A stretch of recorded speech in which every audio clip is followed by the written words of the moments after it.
Get off my property. Those were the first words my new daughter-in-law ever said directly to me. Not hello, not good morning.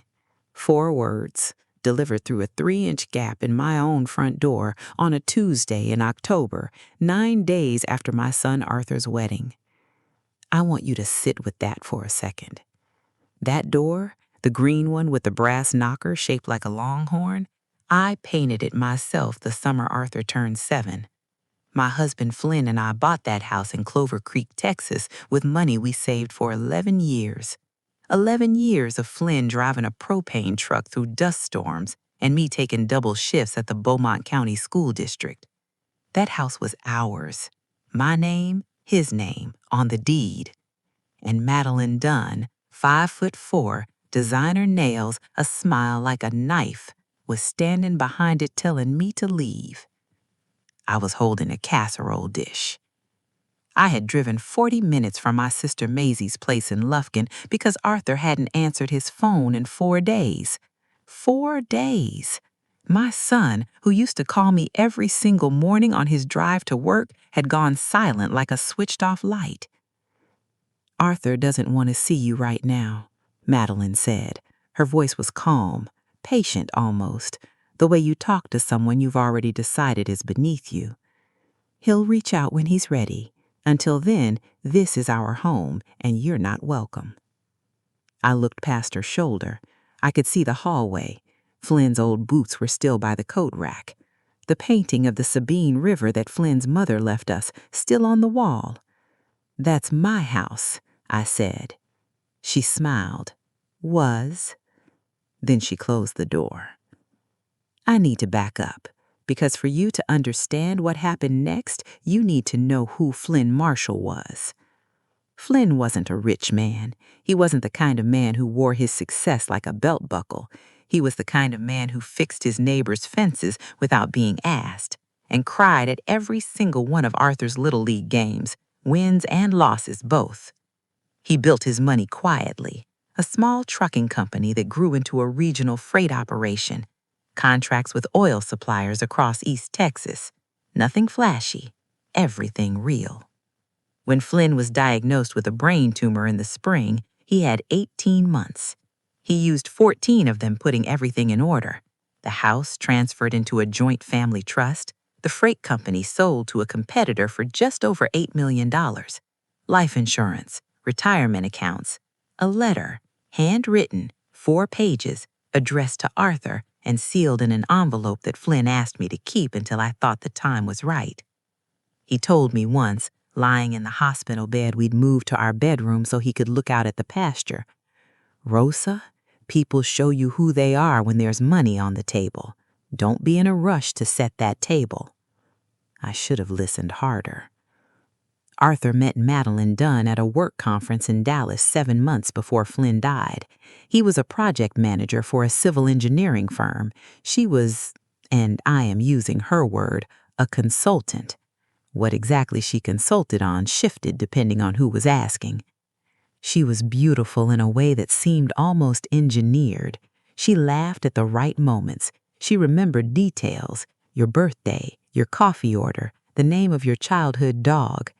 The first time Arthur brought her to the house, she looked around Flynn's living room and said, "This place has so much soul." Flynn shook her hand and smiled, but that night, after she left, he found me in the kitchen and said just 3 words, "Watch that one." He was gone 4 months later. We buried Flynn on a gray February morning under a live oak tree he had planted himself 30 years ago. Arthur stood beside me and held my hand through the whole service. I genuinely believed that grief would anchor us together. Instead, it handed Madeline an opening. The engagement came 6 weeks after the funeral. 6 weeks! Arthur called me on a Sunday, voice tight with a kind of forced brightness I didn't recognize, and told me Madeline had said yes. I asked him if he was sure. He said, "Mom, I need this. Please just be happy for me." So I was. Or I tried to be. The wedding was small, a venue outside of Nacogdoches, wildflowers, 60 guests. I wore the blue dress I'd bought for Flynn's firm's retirement dinner 2 years before. I danced with Arthur to the song we'd always danced to, Tennessee Whiskey, and I held it together right up until I didn't. Madeline watched us dance with an expression I couldn't name at the time. I can name it now. It was impatience. 9 days later, I'm standing on that porch with a casserole dish, and she's telling me to leave. I drove back to Maisie's in silence, 40 minutes. I didn't cry. I was too cold inside to cry. When I got there, I sat at Maisie's kitchen table and I called Jonathan Johns, the attorney who had handled Flynn's estate. I told him what had happened. There was a long pause on the line. Then Jonathan said, "Rosa, has anyone told you about the deed amendment?" My stomach dropped. "What deed amendment?" Another pause, longer this time. "I think you need to come to my office tomorrow first thing, and Rosa, don't go back to that house alone." I set the phone down on the table. Maisie was watching me from the doorway. "What is it?" she asked. I looked at her. Flynn's voice in my head. "People show you who they are when there's money on the table." "I think," I said slowly, "my son's wife just stole my house." If this story hit you somewhere real, hit like, subscribe, and turn on notifications, because what Jonathan Johns told me the next morning, that's where this gets dark. Jonathan Johns had been Flynn's attorney for 22 years. He was the kind of man who wore the same brown suit every season and kept a jar of peppermints on his desk that nobody ever touched. When I walked into his office that Wednesday morning, he didn't offer me coffee. He just closed the door and sat down. That told me everything. He slid a document across the desk. 3 pages. My name was on it. So was Arthur's. So was Madeline Dunn Marshall, hyphenated, which she hadn't even been using publicly yet. "This was filed 14 days before the wedding," Jonathan said. I stared at the paper. "What is this?" "A deed amendment. It removes the trust designation from the Clover Creek property and transfers sole ownership to Arthur and any spouse, present or future." The room went very quiet. "Flynn set up that trust specifically so the house couldn't be touched," I said. "He did." Jonathan folded his hands. "But the trust required both signatures for amendment, yours and Arthur's." I looked up. "I never signed this." He didn't flinch. "Your signature is on page 3. I turned to page 3, and there it was, Rosa Elena Marshall, in handwriting that looked almost like mine. Almost. "That's not my signature," I said. "I know," Jonathan said quietly.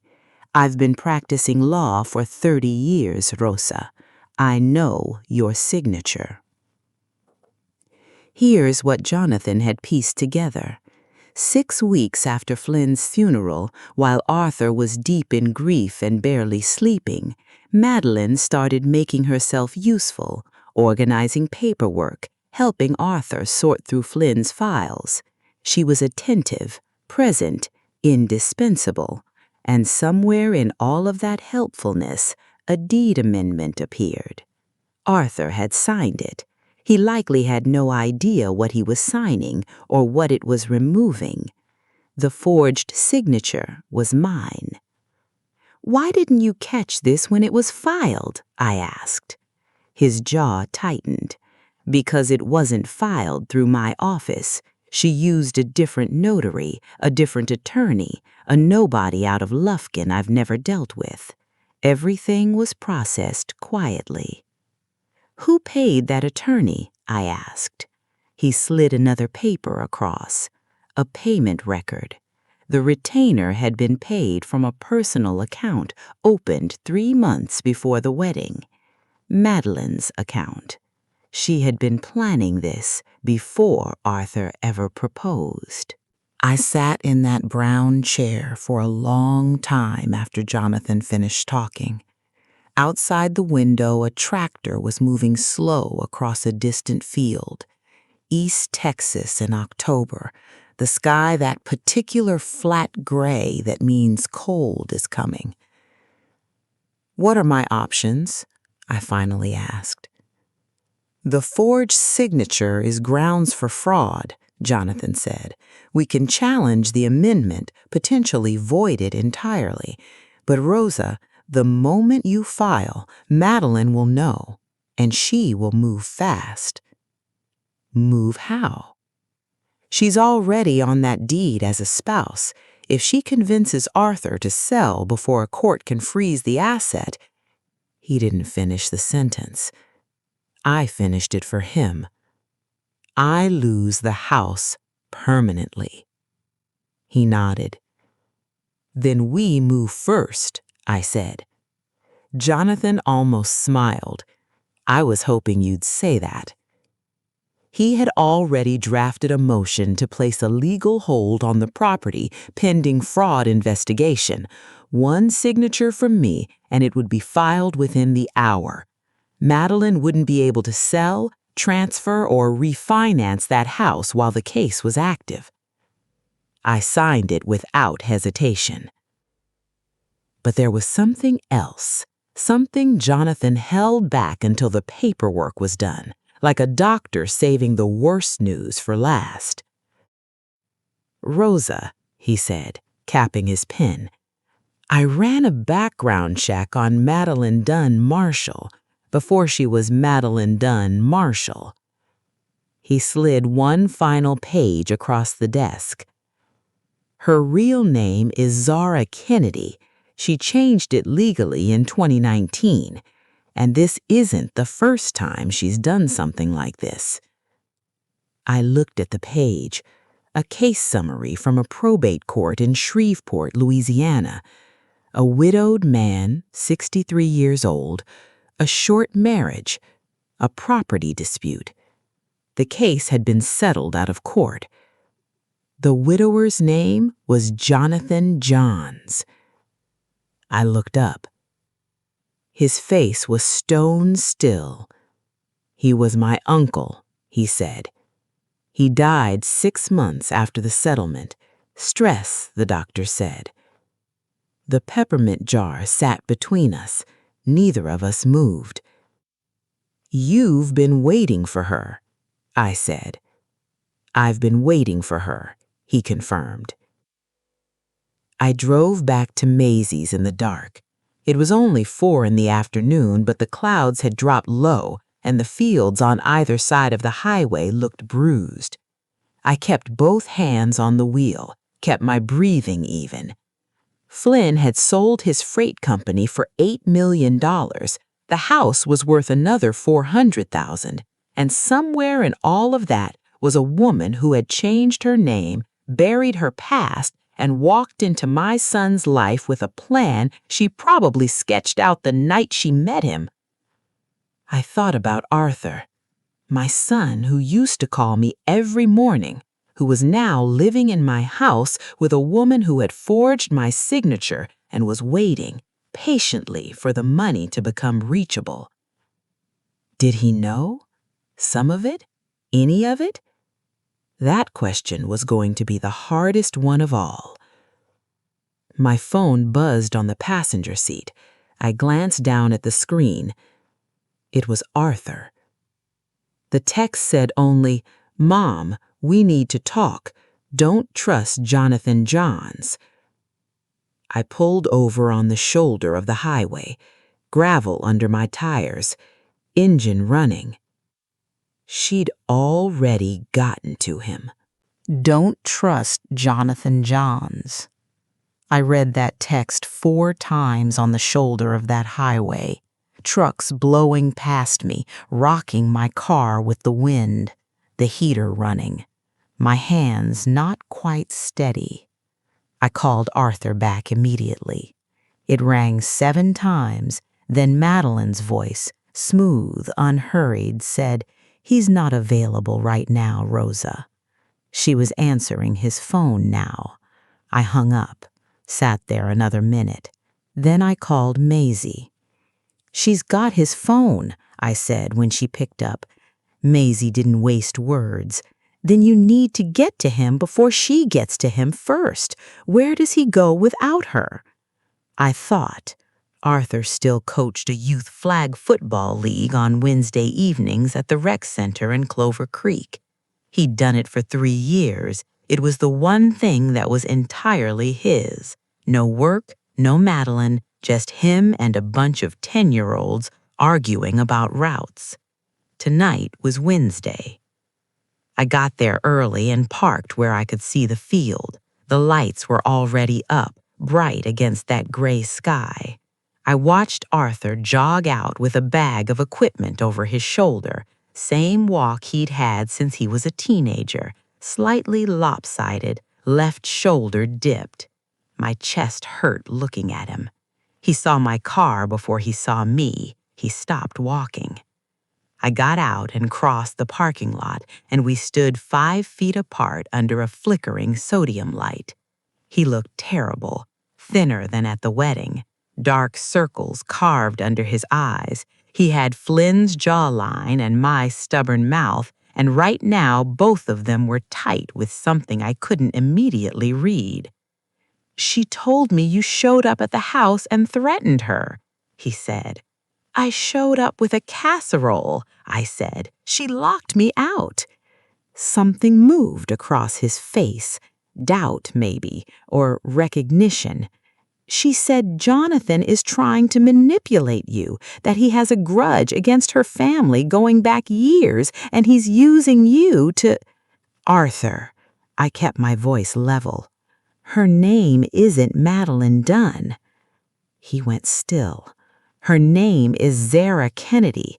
She changed it in 2019, and before she found you, she did the same thing to an older man in Shreveport. Short marriage, property dispute. That man was Jonathan's uncle. He died, Arthur, 6 months after she finished with him." The flag football kids were hollering on the field behind him. A whistle blew somewhere. Arthur didn't move. "That's not—" He stopped, started again. "She told me people would try to—" "I know what she told you. She told you exactly what she needed to tell you, so that when this moment came, you'd already have a reason not to believe me." He looked at the ground. His jaw worked. "The deed amendment, Arthur. Did you read it before you signed it?" Long silence. "She said it was estate paperwork," he said quietly. "She said Jonathan had made an error in Dad's trust and it needed a correction." There it was. Aubriana Sellers was 26 years old and looked younger. She met me and Jonathan at his office the following morning, hands wrapped around a coffee cup she never drank from, eyes darting to the door every few minutes like she expected someone to walk through it.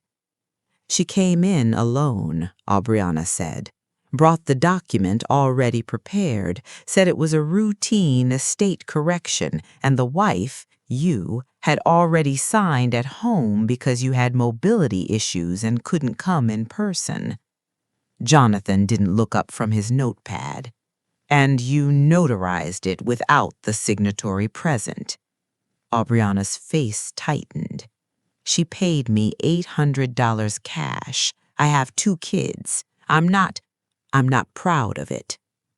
"We're not here to prosecute you," I said. "We're here to prosecute her." Jonathan slid an affidavit across the desk. Aubriana looked at it for a long moment. Then she picked up the pen. Her hand shook slightly. She signed anyway. By noon, Jonathan had added felony fraud and document forgery to the civil claim. The legal hold on the house was reinforced. He also contacted the Shreveport attorney who had handled the case against Zara Kennedy, now Madeline Dunn, 3 years prior.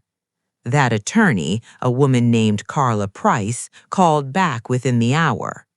"I've been waiting for this woman to surface again," Carla said on speakerphone, voice flat and certain.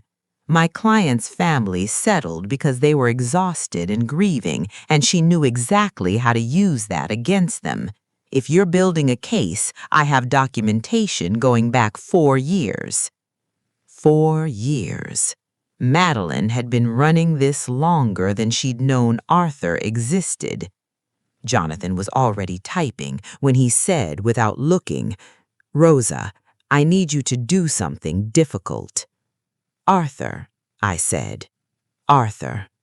He called me that afternoon. He had read Flynn's letter. I could hear it in his voice. Something loosened and something else hardened, the way grief and clarity sometimes arrive together. "Dad knew," Arthur said. "Not about her specifically, but he knew something like her was possible. He wrote, 'Son, when I'm gone, someone may try to reach my life's work through you, not because of who you are, because of what I left behind. The difference between those two things is everything. Don't let anyone collapse that distance.'" The line was quiet. "He was talking about money," Arthur said, "but he was also talking about me, about who I am without it." "Yes," I said. Another silence. Then, "What do you need me to do?" What I needed was for Arthur to go home, act normal, give Madeline no indication that anything had shifted.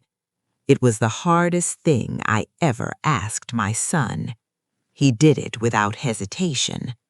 For 72 hours, Arthur went back to that house, my house, and lived alongside the woman who had forged my mother's signature and married him as a financial strategy. He ate dinner with her, answered her questions with half-truths, watched her move through those rooms like she was already measuring them for something new. He called me each night from the truck, parked down the road, engine off.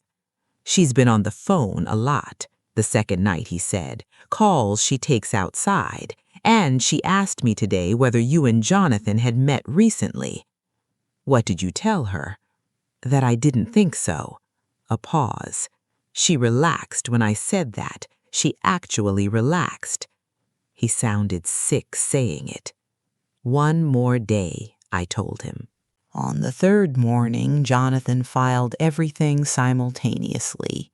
The fraud claim, the forgery complaint with the Beaumont County Sheriff's Office, and Carla Price's supporting documentation from Louisiana. Aubriana's affidavit went in last, the cornerstone of it all. By 10 o'clock, there was a warrant. Jonathan called me when it was done. His voice was the steadiest I'd heard it in 3 days. "It's filed," he said. "All of it. She can't touch the house. She can't access any jointly held accounts. And there's a deputy heading to Clover Creek right now." I was sitting in Maisie's kitchen, the same table where I'd sat 11 days ago, shaking after Madeline closed that green door in my face. "Rosa," Jonathan said, "it's your turn now." I drove to Clover Creek, 40 minutes. I didn't rush. I parked in front of my house, and walked up the porch steps and knocked on my own front door. Madeline opened it. She was dressed like she was heading somewhere, handbag already on her shoulder. When she saw me, her expression didn't change. Practiced stillness. She was good at it. "I told you," she started. "The warrant's already been issued," I said. "Beaumont County Sheriff, felony fraud and document forgery. There's also a civil claim that freezes every asset connected to this address, and a paralegal named Aubriana Sellers who was in that notary office when you paid her $800 cash to stamp a document I never signed. Something moved behind her eyes, fast, gone. You should also know that an attorney in Shreveport, Texas, named Carla Price has been building a file on Zara Kennedy for 4 years. The name hit her like a physical thing. Her chin lifted slightly, the only tell she had. Arthur knows everything, I said. He read his father's letter. He spent 3 days in this house letting you believe you were safe. He's not here right now because I asked him not to be, because this conversation is between you and me. A sheriff's cruiser turned on our road, slow, deliberate. Madeline looked at it, then back at me. The handbag slipped slightly on her shoulder. You should have stayed in Shreveport, I said. She said nothing. There was nothing left to say. I stepped to the side of my own porch and I watched the deputy walk up my front path, past Flynn's rose bushes that needed cutting back, past the longhorn door knocker, and I listened to him read Madeline Dunn, born Zara Kennedy, her rights in the cold October air of Clover Creek, Texas. It wasn't satisfaction I felt. It was something quieter than that. Something that felt like Flynn standing just behind my shoulder, one hand resting there, not saying a word. He never needed to say much. But it wasn't over. Because as the deputy walked Madeline to the cruiser, she turned and looked back at me one final time, and she smiled. Not the practice smile, something else. Something that said, "You got 1 move, I have 3 more." That night, Jonathan called. "Rosa," he said, "her attorney filed a counterclaim an hour ago. She's alleging elder financial abuse. She's claiming Flynn's estate was mismanaged and that you manipulated him during his illness to cut Arthur out." I sat down slowly. "She's going after Flynn's reputation," I said. "She's going after everything," Jonathan said. "She's burning it all down on her way out." I looked at Flynn's photograph on the wall, the one from our trip to Big Bend 10 years ago, him squinting into the sun, laughing at something I just said. "Protect what matters, Rosa," I said. "Then we finish it, all the way." Elder financial abuse. I said the words out loud in Jonathan's office the next morning, just to hear them how absurd they sounded. Jonathan didn't even look up. "It's a delay tactic," he said. "She knows the criminal case is solid, so she's opening a second front, civil, messy, emotionally loaded. She's betting you'll want to avoid a long public fight over Flynn's name." "She'd be wrong," I said. Jonathan looked up then. Something in my voice had changed and we both knew it. "How deep do you want to go?" he asked. "All the way to the floor." Here's what Madeline didn't know, what she couldn't have known, because Arthur didn't know it either, not until he read Flynn's letter. Flynn had anticipated exactly this. Not Madeline specifically, but the possibility of someone like her, someone who would come in through grief, through love, through the vulnerability that follows loss. In the final year of his life, Flynn had worked with Jonathan to document every financial decision made during his illness, every account transfer, every estate amendment, every conversation, some of them recorded with consent specifically to establish a clear record of his mental clarity and intent. Arthur Marshall, dying of a brain tumor in a hospital bed, moved to his own bedroom so he could see the pasture, had built a legal fortress around his family's future. "He told me," Jonathan said quietly, "that he didn't want Rosa fighting alone. He wanted to make sure if someone came for what he'd built, they'd walk into a wall." I pressed my fingers against my eyes for a moment. That man, that stubborn, quiet, brilliant man. We counterfiled within 48 hours. Jonathan submitted Flynn's documented record, every decision, every signature, every dated conversation log from the last 14 months of his life. Carla Price in Shreveport filed a parallel motion connecting Madeline's pattern of behavior across both states. Aubriana's affidavit anchored the forgery charge, and Arthur, my son, Flynn's son, wrote a 12-page sworn statement detailing every conversation, every manipulation, every carefully placed lie from the first week of their relationship to the moment he sat on the hood of my car in a rec center parking lot and finally heard himself think clearly. He didn't write it because Jonathan asked him to. He wrote it because Flynn's letter had ended with one line that Arthur read to me over the phone, his voice rough at the edges. "Son, the best way to honor what I built is to refuse to let anyone take it through the back door. Stand up straight. Your mother taught you how." The counterclaim collapsed in 3 weeks. Madeline's attorney, sensing a case built on sand, withdrew the elder abuse allegation without prejudice, which is legal language for "we have nothing and we know it." The criminal charges held: felony fraud, documented forgery. The DA in Beaumont County added a charge of impersonation based on the name change and the false notarization. Zara Kennedy, Madeline Dunn, took a plea.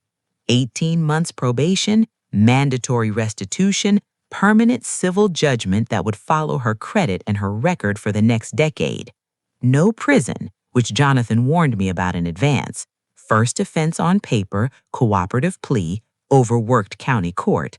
I won't pretend that didn't sting, but the house was mine, every account was mine, the deed amendment was voided, shredded legally as if it had never existed.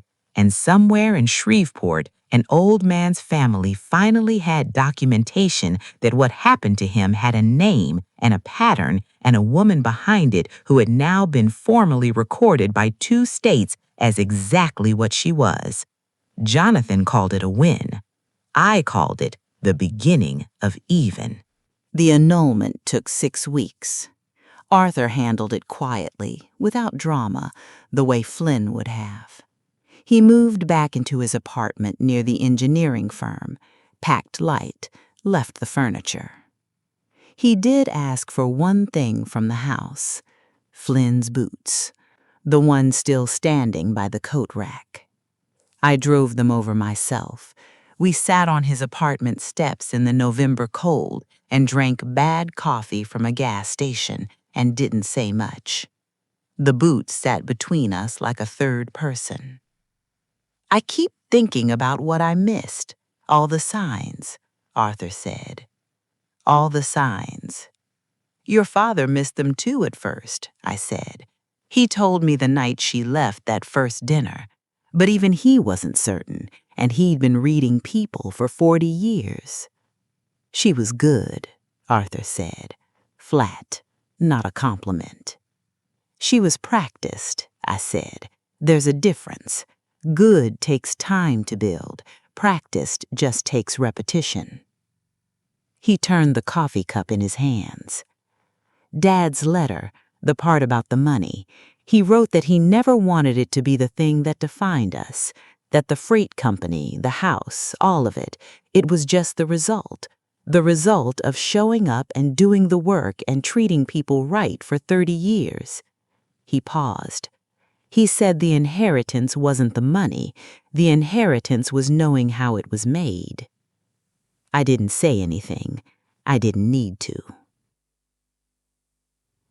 6 months later, Arthur called me on a Sunday morning, early. I was in the garden, cutting back Flynn's rose bushes, finally getting to them. "Mom," his voice had something in it I hadn't heard in a long time. Light. Actual light. "Tell me," I said. He said, I met someone at a city planning meeting of all places. She's a civil engineer, drives a 12-year-old pickup, argued with me for 45 minutes about load-bearing soil classifications. I laughed, actually laughed, standing in my garden in Clover Creek with dirt on my gloves and Flynn's roses coming back around me. What's her name? I asked. Maisie, he said. Same as Aunt Maisie. I already told her that's a good sign. It is, I said. It absolutely is. I want to tell you what I learned, not the legal parts. Jonathan can explain those better than I can, but the human parts. Grief is a door that swings both ways. It opens you to love, to closeness, to the desperate need for warmth when someone you built your whole life beside is suddenly gone. And that same open door is exactly what people like Madeline Dunn walk through. They don't come in loudly. They come in softly, carrying something that looks like comfort. Flynn used to say, people show you who they are when there's money on the table. But I'd add something to that now. They also show you who they are when you're too tired and too heartbroken to look carefully. So look carefully, even when it's hard, especially when it's hard. The house in Clover Creek still has the green door with the brass longhorn knocker. Flynn's boots are gone. They live at Arthur's place now, by his coat rack. The Sabine River painting is still on the wall. The rose bushes came back this spring, fuller than they've been in years. Some things, if you fight for them, come back stronger. Flynn knew that. He spent 30 years proving it. Now I know it too. If this story meant something to you, share it with someone who needs to hear it. Like, subscribe, and I'll see you in the next one. Take care of yourselves and watch that door.